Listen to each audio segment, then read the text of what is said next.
नमस्कार दोस्तों, आप सभी का स्वागत है हमारे चैनल पे। और आज की वीडियो में हम बात करने वाले हैं उन 3 स्किल के बारे में जो आप अपने अंदर डेवलप करेंगे तो life insurance sell, mutual fund sell, ये सेलिंग आपके लिए आसान बनने वाली है। तो चलिए शुरू करते हैं आज की वीडियो।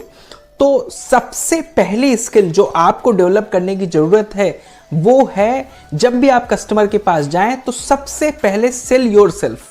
सुनने में ये चीज बड़ी आसान लग रही है कि भाई अपने बारे में बताइए, अपने बारे में कस्टमर को कन्विंस करिए, पर दोस्तों ये बहुत ही कठिन होता है। तो सेल योरसेल्फ में क्या ऐसी चीजें बताएं जिससे कस्टमर कन्विंस हो जाए कि he is a right person to take the policy. तो सबसे पहले सेल योरसेल्फ क्यों जरूरी है, जरा सोचिए। आप कोई ऐसी चीज लेने गए जो कि आपको दिखती है, जिसकी क्वालिटी आप देख सकते हैं, तो आप सेल्समैन की रिलायबिलिटी पे बात नहीं करते। फॉर एग्जांपल जैसे पेन लेने में गया तो पेन की क्वालिटी मैंने देख ली, वहां पे सेल्स पर्सन की रिलायबिलिटी का कोई फर्क नहीं पड़ता। पर दोस्तों अगर मैं लेने गया हूं लाइफ इंश्योरेंस पॉलिसी, तो वो पर्सन कौन सा है, उसकी रिलायबिलिटी क्या है, उसके बारे में जानना जरूरी होता है। तो जैसे कि आप कितने साल से लाइफ इंश्योरेंस सेक्टर में हैं, आपने कितनी लाइफ इंश्योरेंस पॉलिसी सेल करके लोगों की लाइफ को सिक्योर किया है, या म्यूचुअल फंड आपने कितना सेल किया हुआ, ये सब की जानकारी देनी बहुत आवश्यक है। इसके साथ ही साथ आपने क्या क्या अचीवमेंट किया है अपने करियर में, ये भी आप उसको हाईलाइट करिए। आप जब ये हाईलाइट करते हैं तो सामने वाले को लगता है कि ये जो भी फाइनेंशियल एडवाइस देने मुझे आ रहा है वो मेरे लिए काफी यूजफुल होने वाला है। तो selling yourself is very very important. इस पे 2 से 4 मिनट लीजिए और आपको उसकी आंखों में देख के ये कन्विंस होना चाहिए कि भाई मेरी बात ये समझ रहा है। जब ये पहला जो आइस ब्रेकिंग है यही बहुत इंपॉर्टेंट है।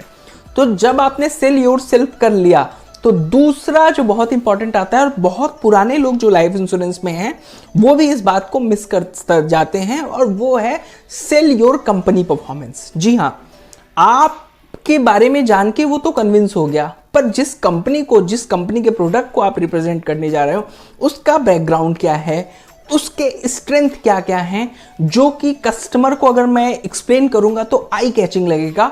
You need to explain that point also. So जब भी आप कस्टमर के सामने जाए 5 से 10 पॉइंट आप या तो पीपीटी में या फिर इंटरनेट के थ्रू, आप कहीं भी पीडीएफ के थ्रू आप उसको दिखाइए, आप उससे बात करिए। और मैं कहूंगा जो आपकी कन्वर्सेशन हो वो सिर्फ ऑडियो से ना हो, आप उसको विजिबल में कुछ दिखाइए, विजिबिलिटी भी दिखाइए। तो उससे क्या होता है, माइंड जो है बहुत अच्छे से कनेक्ट बना पाता है। तो कंपनी की परफॉर्मेंस क्या रही और कस्टमर पॉलिसी होल्डर में बोनस कितना कमाया, ये सारे पॉइंट अगर आप हाईलाइट करते हैं तो बहुत ही स्ट्रांग कनेक्शन होने वाला है आपका कस्टमर के साथ में। और तीसरा जो लास्ट में आता है, आप अपनी पॉलिसी के बारे में बताइए। और पॉलिसी आप ऐसे मत बताइए कि ये पॉलिसी किसी लाइफ इंश्योरेंस कंपनी में नहीं है या ये म्यूचुअल फंड कहीं भी नहीं है। अगर ये आप प्रोडक्ट में बताते हो तो आज के टाइम में तो सारी कंपनियों के पास हर तरह के प्रोडक्ट हैं, बट आप नीड बेस्ड सेलिंग पे ध्यान दीजिए। उसकी नीड क्या है, उसको क्या चीज की जरूरत है, और आपका प्रोडक्ट उसकी नीड को कैसे पूरा करने वाला है, आपको इस बात पे बस ध्यान रखना है। अगर आप इस चीज पे फोकस कर पाओगे तो आपका जो है सेल बहुत ही आसान हो जाएगा। चौथा पॉइंट मैं हाईलाइट कर दूं, ये है कि आप जो कॉल पे जा रहे हो उसको एक प्रोजेक्ट की तरह देखो। जब आप एक प्रोजेक्ट की तरह देखते हो तो उसके पॉइंट्स को नोट डाउन करो। फॉर एग्जाम्पल मैं आपसे मिलने गया तो पहली मीटिंग में क्या क्या चीजें इंसिडेंट हुए, जैसे मैं आपके यहाँ गया, आपसे बातचीत शुरू किया, उसको आप नोट डाउन करिए। होता क्या है, हमारा जो सबकॉन्शियस माइंड होता है हर बार हर मीटिंग में उसी तरीके से रिपीटेटिव एक्शन करने को मजबूर करता है। तो जब आप उसको नोट डाउन करेंगे यू विल एबल टू सी कि क्या मिस्टेक मैं बार बार कर रहा हूं कि मेरी कॉल 2 से 3 फॉलोअप 4 फॉलोअप के बाद भी क्लोज नहीं हो रही है। तो जब आप अपनी मिस्टेक खुद पाएंगे, जो कि कोई आपको इंश्योरेंस सेल्स एक्सपर्ट नहीं बता सकता, you will able to know that mistake. तो आप जब एक बार वो मिस्टेक जान जाओगे दोस्त, तो उसको आप इंप्रूव कर पाओगे आसानी से।